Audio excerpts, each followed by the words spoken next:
Hello, Linden Tree friends. Today I have a winter story to share with you.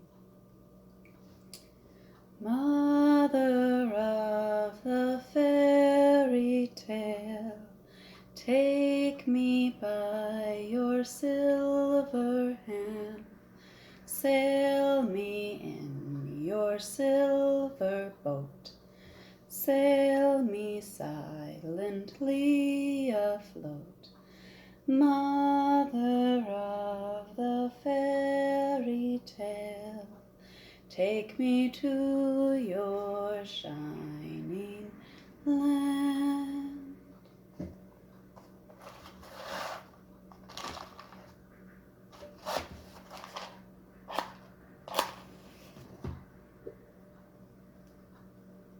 Candle, candle, burning bright, share with us your story light.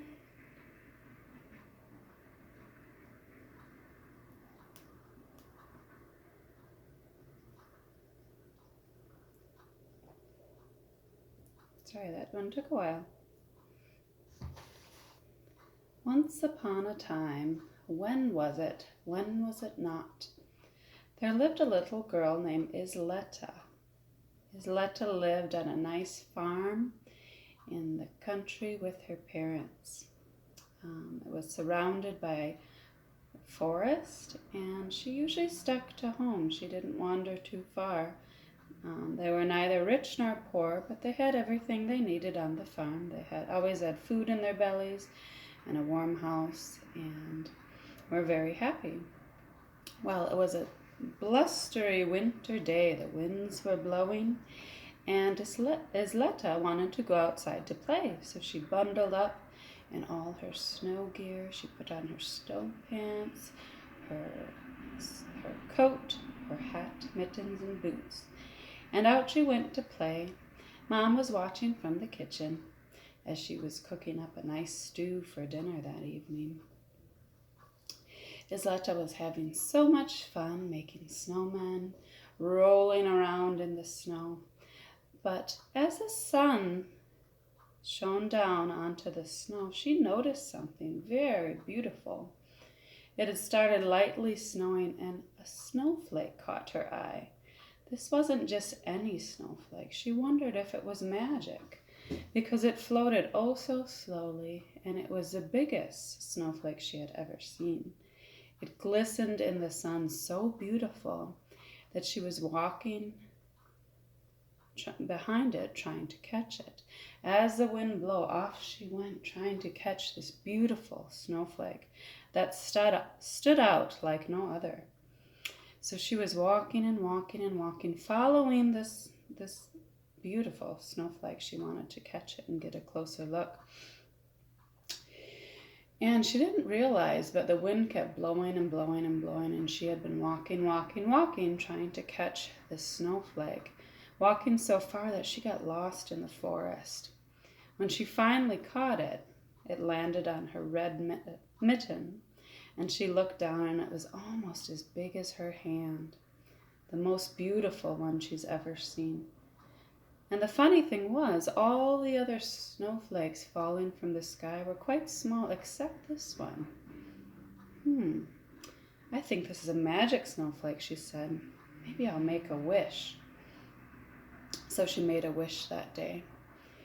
And she didn't tell anybody, and she kept it with her, thinking, I don't know if it's magic or not, but I shall make a wish. We'll see what happens. Who knows? And then as she watched the heat of her mitten, she watched it melt, and it was gone. And she had a big smile, for she caught that beautiful snowflake and got to see it close up. But after that, she looked around in the forest, and she did not know where she was. She could not see her house. She realized she had traveled a long way to catch that snowflake. She was quite scared. And she thought, well, I think I came from that way. So she started walking that way for quite some time. And she wasn't cold yet. She was still just fine. After she walked that way, she ran into things that she was unfamiliar with and thought, this is not the way I came. And she got quite lost and she walked a different way, a very, very long way. At this point, her feet were starting to get very cold. Her body was starting to get very cold. And she was starting to get quite scared as she didn't know where she was. But she didn't give up and she thought, okay, well, we're going to try a different way. She kept walking, but at this point she was very, very cold, very, very tired, and very, very scared. She knew if she didn't get to warmth soon and some food in her belly, it would not be good. So as she continued walking, she came upon a small cabin. It was not hers. She knew she had went too far and was lost. But she decided she might knock on the door to see if someone might be able to help her, let her warm up. So she knocked on the door, and a kind old woman answered and said, "Hello, my dear. You look so cold. Look at those rosy cheeks. What are you doing?" She said, "Well, I was in my backyard just playing, and I saw the most beautiful snowflake. You wouldn't believe it. It was as big as my hand. And I decided to chase it. As the wind blew, I went after it. And by the time I got it, and it had melted in my hand, I did not know where I was. I got lost in the forest. I don't know my way back home." The old lady says, come in, I will help you." So she came in and they took off her snow gear and sat in front of the fire. The woman gave her a beautiful, thick red blanket that she wrapped herself in. The woman poured her some hot tea and gave her some cookies. And there they had a nice chat by the fire. And the little girl told the old lady all about her farmhouse. And the lady told her stories of when she was little and her winter adventures. And they sat and chatted for a long time. And the old woman was asking her, "Well, where do you live, my dear? I might be able to help you get home. My husband has horses and a carriage, and perhaps we could go out on a journey to see if we can find your home." She's like, "I'm sorry, I don't know my way from here." And the lady said, "Don't worry, we will get you home." And so after she warmed up and her gear was dry, she got it back on and all of her snow clothes. And the old lady and the old man hopped in the carriage with the horses, and they went for a journey through the forest and into town. And they realized, oh, no, she doesn't live in town. But later on their journey, the old man went to the store and talked to someone. He said, "I have a little girl, Isleta. She has lost her way, and I need to get her home." And they asked Isleta what her last name was, and she shared her last name was Johnson. So it turned out some people in town knew her parents and knew where she lives and gave them directions. So he hopped back in and said, "Don't you worry, we will get you home."